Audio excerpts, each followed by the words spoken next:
Katakan hafizallah, salatul musafiri, salat seorang yang sedang safar. Dinul Islami dinul yusri wa suhulati la haraja fihi wa la masyaqqah. Agama Islam itu adalah agama yang ringan, agama yang mudah. Ya, tidak ada kesulitan dan tidak ada kepayahan padanya, ya. Ini yang harus kita ketahui, agama Islam itu mudah. Ya, harus kita ketahui agama Islam itu mudah. Ya, dan kalau ada kesulitan maka pasti ada kemudahan. Ya, makanya ada kaidah fikih yang besar, ya, dari 5 kaidah atau 6 kaidah utama di dalam Islam ini. Apa itu? Al-masyaqqatu tajlibu taisir. Kesulitan itu mendatangkan kemudahan. Kesulitan mendatangkan kemudahan. Kalau ada kesulitan pasti ada kemudahan di situ. Ini Islam. Wa kullama wujidatil masyaqqatu fatahallahu lil yusri abwaba. Setiap kali ada kesulitan atau kepayahan, maka Allah membuka pintu-pintu kemudahan yang banyak. Ya, pasti ada kemudahan. Qala Allah Ta'ala, Allah berfirman, wajtabakum, dialah yang memilih kalian, wa ma ja'ala 'alaikum fid dini min haraj. Allah tidak menjadikan adanya kesulitan dalam agama ini, ya. Jadi agama ini mudah, agama ini ringan. Yang menyulitkan apa? Yang menyulitkan seorang adalah ketika dia tenggelam dalam syahwatnya. Ya, ketika dia banyak dosa, seakan-akan terasa sulit. Wa qala Nabi sallallahu alaihi wasallam, Nabi bersabda, ad-dinu yusrun. Ad-dinu yusrun. Agama ini adalah mudah.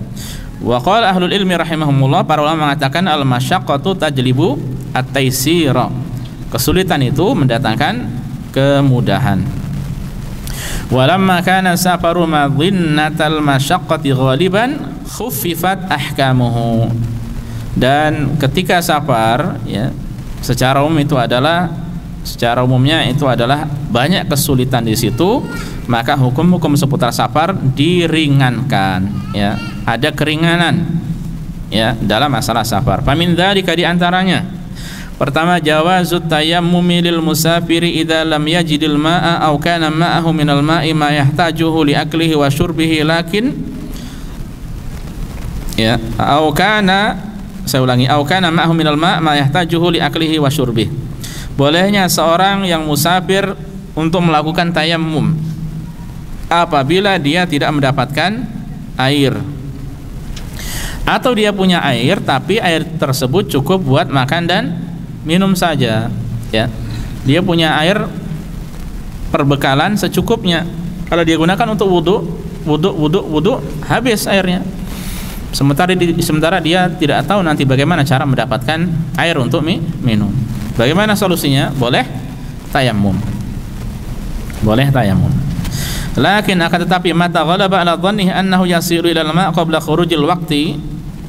Akan tetapi ketika, ya, dugaan kuat dia akan sampai ke air, ya, jadi dia akan berjalan dan akan sampai ke air tersebut, sumber air, qabla khurujil waqtil mukhtar, sebelum keluar waktu ikhtiyari untuk salat, fal afdal ta'khirus salat hatta yasila ilal ma' liyatatahharu bihi. Maka yang lebih utama adalah ditunda salatnya sampai dia mendapatkan atau sampai ke sumber air tersebut untuk bersuci dengannya, untuk wudu, ya. Ini waktu namanya al-waktu al-mukhtar, waktu mukhtar atau waktu ikhtiyari. Apa itu waktu ikhtiyari?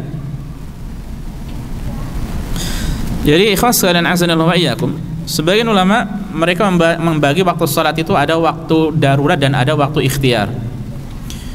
Waktu darurat ada waktu ikhtiyar. Ada salat yang tidak punya waktu tersebut, adanya waktu ikhtiyar. Salat yang hanya memiliki waktu ikhtiyar, ya, itu adalah salat zuhur, maghrib, dan subuh.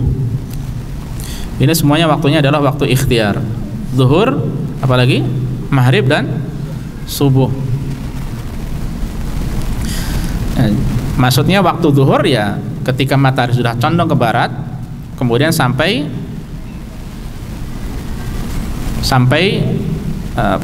bayangan itu seukuran dengan benda. Maka itu kalau sudah bayangan seukuran dengan benda, itulah tiba waktu salat asar. Nah, ini semuanya waktu ikhtiar. Maksudnya kalau dia sabar zuhur nih, zuhur sudah masuk, dia tidak ada air atau airnya cukup untuk makan dan minum, tapi nanti setelah 2 jam atau 2 jam setengah, intinya pada waktu yang ikhtiar nanti cukup untuk sholat, ya, di sana ada air, ya, semuanya paham, di sana ada sumber air, maka yang terbaik baginya adalah ditunda, ya, sholatnya dengan tayamum tersebut sampai tiba ke tempat itu, kemudian wudhu dan sholat. Berarti di jamaah apa nanti? Di jamaah takhir, ya, atau ditunda sampai waktu tiba waktu sebelum asar. Apalagi kalau dengan adanya waktu asar ini lebih lebih lama lagi, ya. Atau demikian pula antara maghrib dan isya, atau subuh terbit fajar sampai terbit matahari, ya. Kalau dia mau sholat subuh, kemudian dia sampai ke tempat itu matahari, ke sumber air itu matahari pasti sudah terbit, maka kewajibannya adalah sholat dengan tayammum. Paham ya? Karena waktunya nanti sudah habis. Kalau dia sampai sana matahari sudah muncul, waktu sholat subuh sudah habis, makanya tayammum, ya. Makanya tayammum. Itu kalau untuk zuhur, maghrib dan isya. Adapun waktu yang ittirari atau darurat, waktu darurat ini untuk sholat asar dan sholat isya. Sholat asar dan sholat isya. Sholat asar itu yang ikhtiar itu dari apa namanya, bayangan sama dengan panjangnya sama dengan bendanya sampai muncul kemerah-merahan di barat. Kalau sudah muncul waktu kemerah-merahan itu waktu ikhtiar. Makanya ibu-ibu tidak diperbolehkan untuk menunda waktu sholat sampai muncul kemerah-merahan di ufuk barat, ya. Jangan sampai ditunda. Kalau ditunda mendekati maghrib, kemudian sholatnya mematuk, ini kebiasaan siapa? Orang munafik, ya. Orang munafik kebiasaannya menunda waktu sholat asar sampai, itu pun kalau sholat, ya, ditunda sampai merah, ya, kemudian sholatnya dengan mematuk. Nah, dari kemerah-merahan ini sampai tenggelam matahari. Tenggelam maksudnya tenggelam itu semua matahari di bawah ufuk itunya, apa namanya, bulatannya itu, maka ini namanya waktu darurat. Waktu darurat ini dibolehkan kalau orang ada keadaan darurat, ya, kalau ada keadaan darurat. Bahkan orang kalau darurat pun mengqadha salat pun boleh. Mengqadha itu berarti melaksanakan salat di luar waktu yang telah ditetapkan, ya. Orang ketiduran, bangun-bangun pas adzan isya, ya, kewajibannya maksudnya dia belum sholat maghrib atau belum sholat asar, berarti ya sholat maghribnya kapan atau asarnya ketika bangun tadi. Ini namanya mengqadha, ya. Paham ya? Untuk asar, ya, tadi itu waktu ikhtiarnya dari awal masuk sampai di ufuk barat itu warna kemerah-merahan muncul. Jadi usahakan kalau waktu sholat adalah ketika masih terik, matahari masih kuat, ya. Kalau bapak-bapak laki-laki maka sholatnya adalah di masjid dan di awal waktu. Kemudian sholat isya pun sama. Waktu sholat isya itu terbagi menjadi 2, ada waktu ikhtiari dan waktu darurat atau daruri. Ikhtiarinya itu adalah dari ketika kemerah-merahan. Jadi kalau matahari tenggelam, ya, matahari tenggelam itu tiba waktu sholat maghrib. Kemudian kemerah-merahan hilang, al-humrah ataupun apa kita katakan apa sih, ya, merah-merah itu, mega, ya, mega.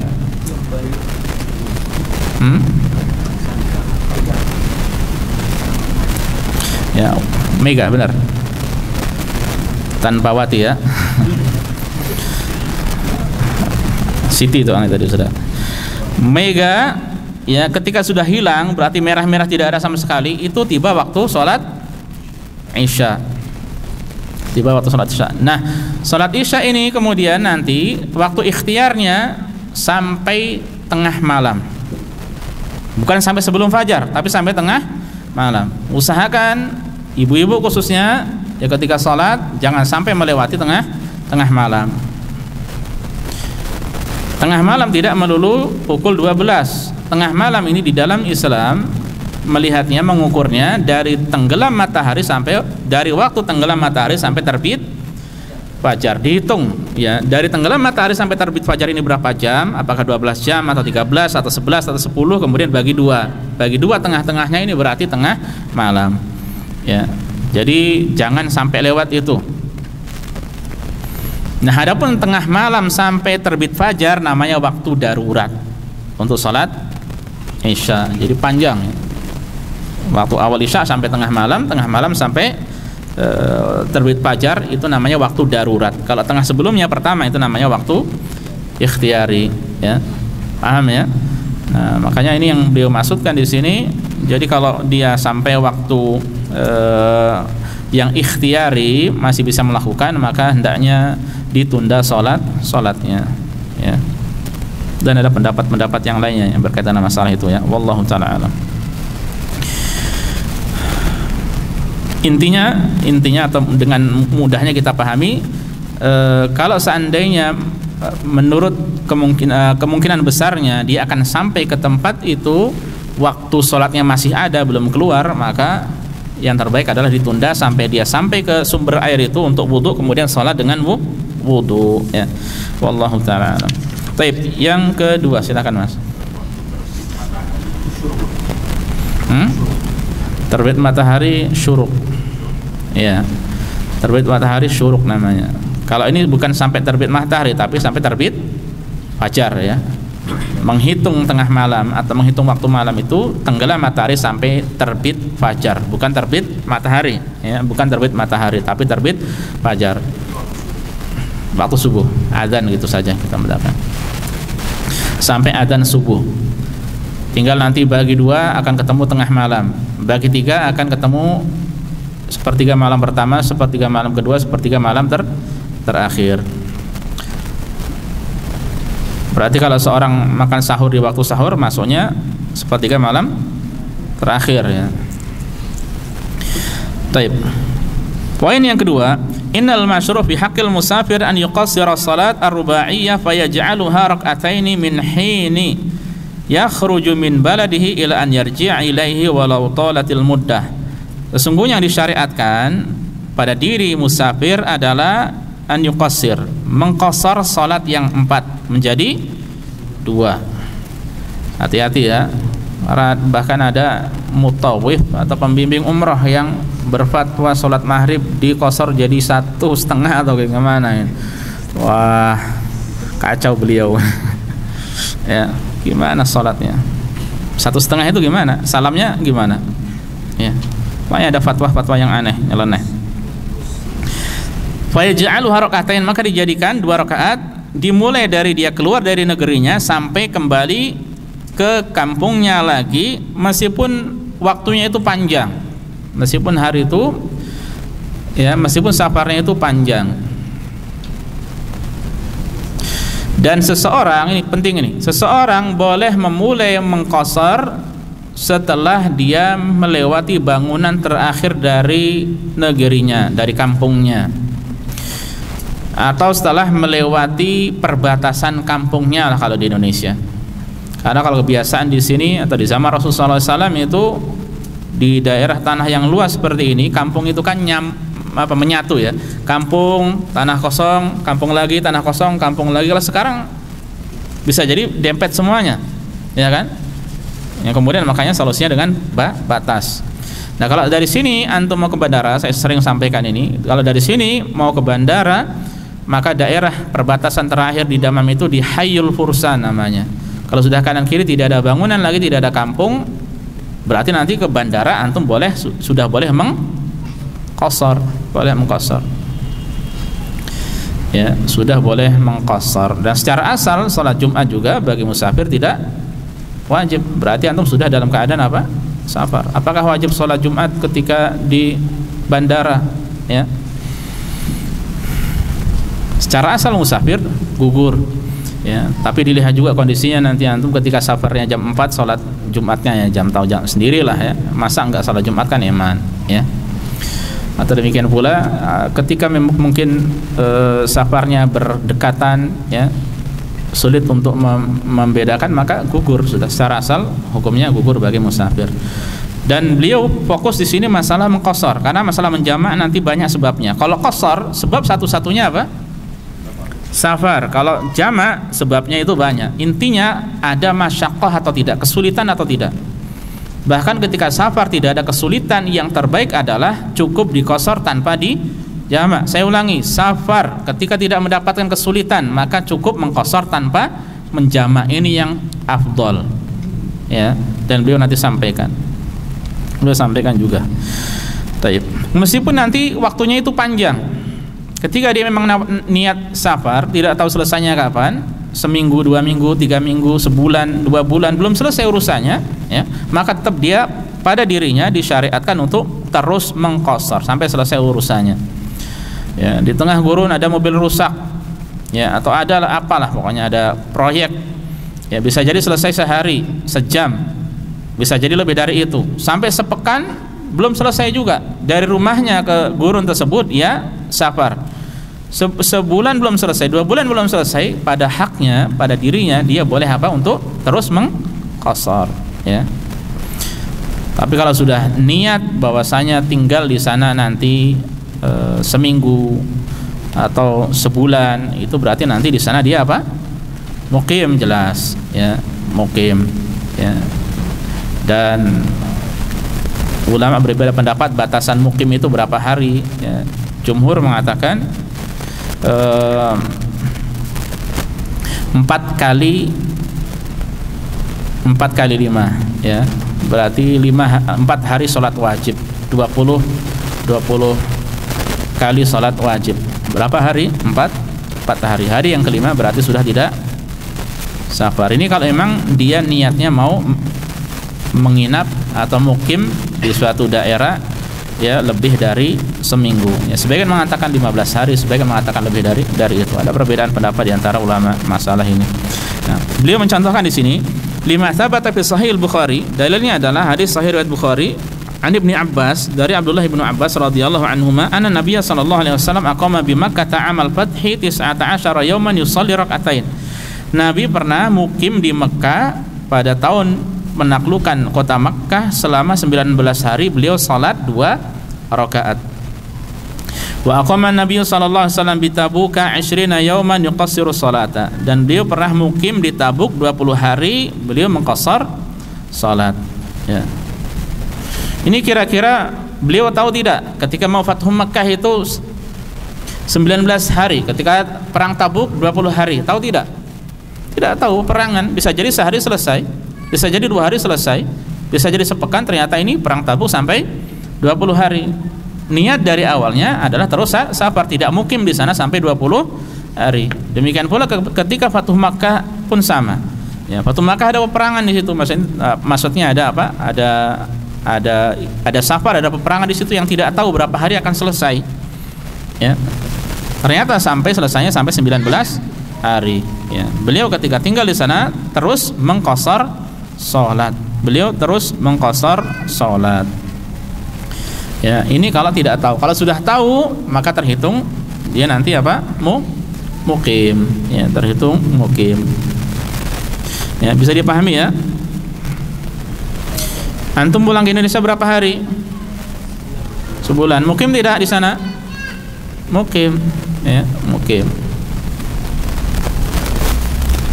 Mukim. Berarti ada jatah mengqashar berapa hari? 4 hari, ya. 4 hari, wallahu ta'ala alam, ya. Kalau ada yang berpendapat 15 hari atau bahkan 19 hari, 20 hari, ya, sebagian berpendapat demikian, ya. Tapi kalau bagi laki-laki tetap salatnya itu bareng imam, ya, bareng imam. Tetap dia sempurna, ya. Tetap salatnya tetap sempurna. Baik. Kemudian apa lagi? Kalau seorang punya istri di kampung halaman, di sini juga punya istri. Ketika dia pulang ke sana, apakah dia disebut musafir atau mukim? Senyum, ini ilmu ini mas. Ini nggak apa-apa senyum. Mukim juga, ini disebut mukim, tidak musafir, ya, karena dia pulang dari kampung halamannya ke kampung halaman yang lain. Utsman radhiyallahu taala anha itu punya istri di Madinah, juga punya istri di Makkah, ya. Sehingga ya dari satu kampung ke kampung yang lainnya beliau terhitung mukim, ya. Meskipun jaraknya jarak safar, ya. Nah, jadi masalah safar ikhwas sekalian itu masalah yang ternyata jelimet, ya, tidak mudah, ya. Makanya pilih yang kira-kira sesuai, lebih dekat dengan dalil, sudah, ya, amalkan. Kemudian, lakin idza shallal musafir khalfa imamin yusalli arba'an fa innahu yusalli arba'an taba'an li imamihi. Akan tetapi seandainya seorang musafir dia salat di belakang imam yang salat 4 rakaat, maka dia tetap salat 4 rakaat karena mengikuti imamnya. Sawaun adrakal imama min awwali shalah aw fi athnaiha, baik dia mendapatkan imamnya itu di awal salat atau di tengah-tengahnya. Maksudnya kalau dia seperti antum dari sini ke Masjidil Haram, ya, antum masbuk atau ke Madinah lah contohnya. Ke Madinah, pas di Madinah pas salat Isya, ya, salat Isya berapa rakaat? 4 rakaat. Antum masuk dari awal, ya harus ikut salam sama imam. Antum masuk rakaat kedua, berarti nanti punya utang berapa? 1. Masuk rakaat kedua punya utang 2. Masuk rakaat ketiga punya utang 3. Masuk rakaat enggak dapat rakaatnya imam, gimana? Kalau enggak dapat rakaatnya imam bagaimana? Dia masuk pas imam tasyahud akhir atau pas imam sami Allahu liman hamidah, enggak dapat rakaatnya imam, qasar, ya, karena dia tidak dapat imam, maka dia salatnya 2 rakaat. Nanti ketika bangun cukup 2 rakaat. Paham? Cukup 2 rakaat. Dan tidak boleh menyengaja untuk menunda sholat, capek 4 rakaat. musafir Allahu Akbar, minum dulu dia sampai Allahu Akbar sampai rakaat habis, ya, baru dia Allahu Akbar. Tidak boleh, ya. Jadi ingat waktu kita salat tarawih, pas Allahu Akbarnya pas imam mau Allahu Akbar sami Allah baru ini, ya. Jadi masuk ketika yang diperintahkan itu adalah masuk ketika imam dalam keadaan apapun. Imam duduk, tasyahud, imam ruku, imam sujud, kita masuk. Syaratnya harus takbiratul ihram terlebih dahulu, ya. Baik. Kemudian faida sallama al-imam atabi tamamil arba, kalau imamnya salam maka dia sempurnakan menjadi 4, ya. Yang kurang disempurnakan. Liqauli Nabi sallallahu alaihi wasallam, dalilnya mana? Innama ju'ilal imam liyutamma bihi. Diangkatnya seorang imam itu untuk diikuti, ya. Fala takhtalifu alaihi, maka jangan menyelisihinya, tidak boleh berbeda dengan imam. Wa umumu qawlihi, dan dalilnya adalah wa li umumi qawlihi, keumuman sabda Rasul, fama adraktum fasallu wa ma fatakum faatimmu. Salat yang kalian dapatkan, maka apa yang kalian dapatkan maka kerjakanlah salat itu, dan apa yang terlewati maka sempurnakanlah. Kurangnya berapa sempurnakan. Wa su'ila Ibnu Abbas radhiyallahu anhu ma balul musafir yusalli rak'ataini idzan farada wa arba'an idza tamma bimuqim, qala tilka sunnah. Ibnu Abbas pernah ditanya, mengapa seorang musafir itu salatnya 2 rakaat kalau salat sendiri, kalau salat munfarid, dan salat 4 rakaat kalau dia di belakang imam yang mukim. Faqala, beliau jawabnya, tilka sunnah, sunnahnya demikian, ya, sunnahnya demikian. Wa kana Ibnu Umar radhiyallahu anhu, Ibnu Umar dahulu idza shalla ma'al imam shalla arba'an. Beliau kalau salat di belakang imam, ya, yang mukim, yang salat 4, maka beliau salatnya 4. Wa idza shalla wahdahu shalla rak'atain. Kalau salat sendiri maka salatnya 2 rakaat, yakni fi safar, yaitu ketika sedang safar, ya. Tapi bukan berarti nanti gini juga antum, saya memilih salat sendiri aja lah, ya. Atau saya tidak mau berimam kecuali dengan imam yang musafir, tidak juga, ya. Imam yang paling kuat itu imam apa? Imam rawatib, ya. Hak salat itu kembali kepada imam rawatib, ya. Makanya keliru kalau ada orang imam rawatib belum ada, dia suruh teman-temannya qomat kemudian salat, ya. Bahkan sebagian ulama mengatakan salatnya tidak sah. Salat orang seperti ini mendahului imam rawatib tidak sah. Dia salat kemudian selesai keluar. Pernah dapat seperti itu? Ya. Sampai-sampai sebagian ulama mengatakan tidak sah, ya. Karena dia harus mengikuti imam rawatib. Innama ju'ilal imam liyutamma bihi. Diangkatnya imam itu untuk diikuti, ya, bukan untuk diselisihi. Ya. Nah, ini makanya hati-hati. Solusinya kalau mungkin salat pertama kemudian mau jamak selanjutnya, maka persilakan saja orang yang kira-kira musafir untuk menjadi atau memimpin sholat. Ya, kita biasanya di Indonesia dulu kalau masyayikh datang Indonesia, ulama dari Madinah atau dari Yordania atau dari mana, ketika mengisi kajian atau daurah, kita persilahkan mereka untuk menjadi imam. Ya, bagi yang mukim setelah salam 2 rakaat, yang lainnya menyempurnakan kurang 2. Tapi bagi ustadz yang mereka safar, salamnya bersama imam, selesai. Ya, ini meringankan bagi orang-orang yang safar. Ya. Baik, poin yang ketiga, innal masyru' fi haqqil musafir an yajma', yang disyariatkan bagi orang musafir an yajma' baina dhuhri wal asri, untuk menjama' antara zuhur dan asar, wa bainal maghribi wal isya, dan antara maghrib dan isya, idza ihtaja ilal jam'i, kalau memang butuh untuk menjama', mithlu an yakuna mustamirran fi sayrihi, seperti dia terus-menerus dalam perjalanan. Maksudnya terus-menerus dalam perjalanan ini masih dalam naik kendaraan, ya, paling singgah sebentar, naik kendaraan lagi singgah sebentar. Ya, seperti antum kalau dari sini mau ke Mekah itu kan singgah terus kan di pom bensin, maka ini mustamir, terus-menerus perjalanannya. Fal afdalu hina idzin an yaf'ala ma huwal arfaq bihi min jam'i taqdim aw ta'khiri. Maka yang lebih utama baginya adalah mana yang lebih lebih lembut untuk mereka, untuk yang sabar tersebut. Boleh jama' takdim atau boleh jama' takhir, ya. Jadi kalau antum seandainya dari sini naik bis, kemudian salatnya tidak dijama', kan berat, ya. Berat. Pas maghrib turun salat, baru naik setengah jam turun lagi untuk salat, berat, ya.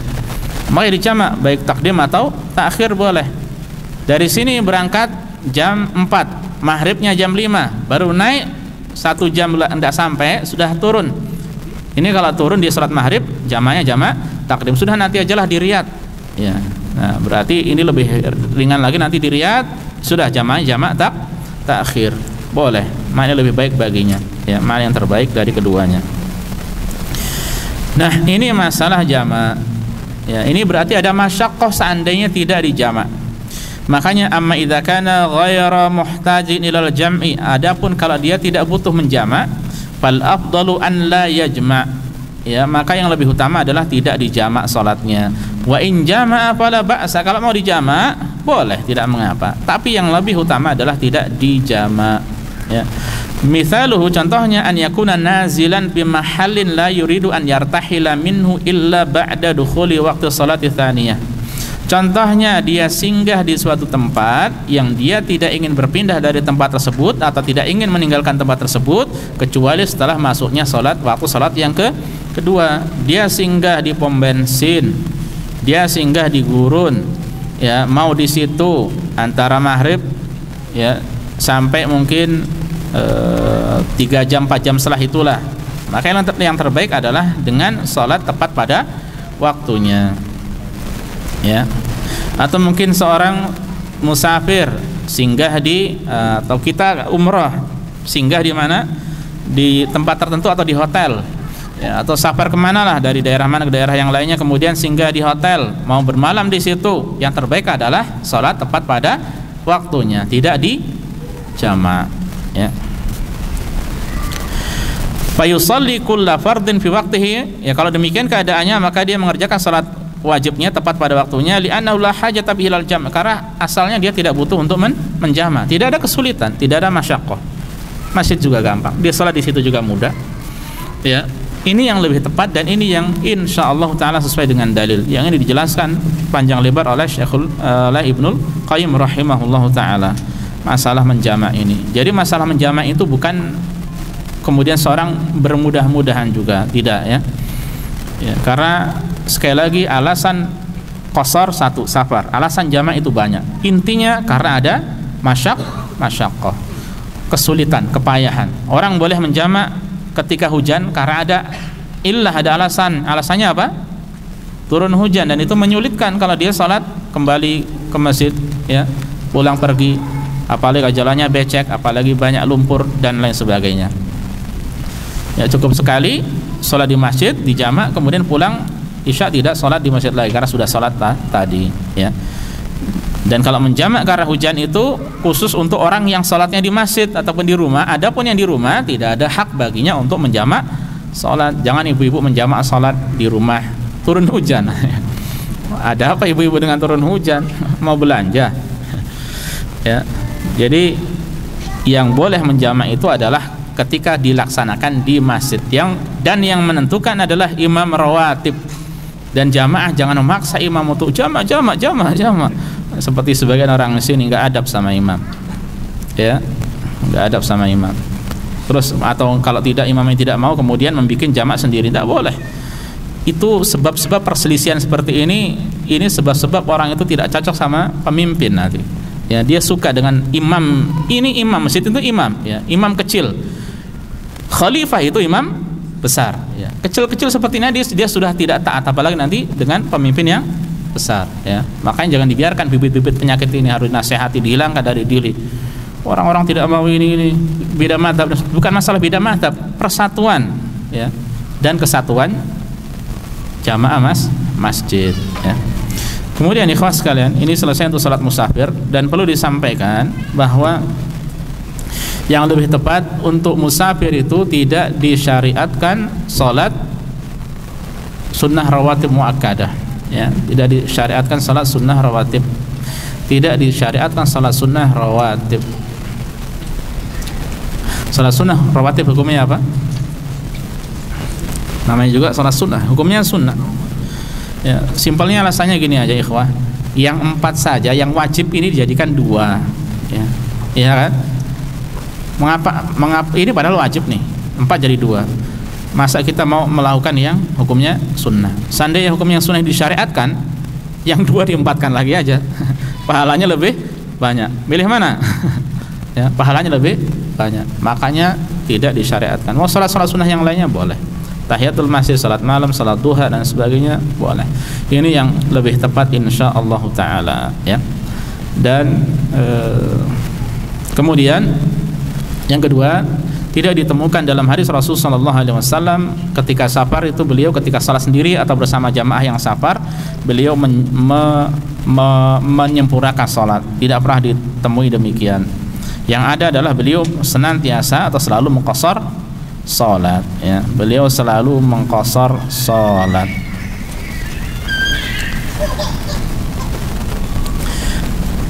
Kecuali kalau dalam keadaan dia tadi bermakmum di belakang imam muqim, ya, keadaan berbeda. Wallahu ta'ala a'lam.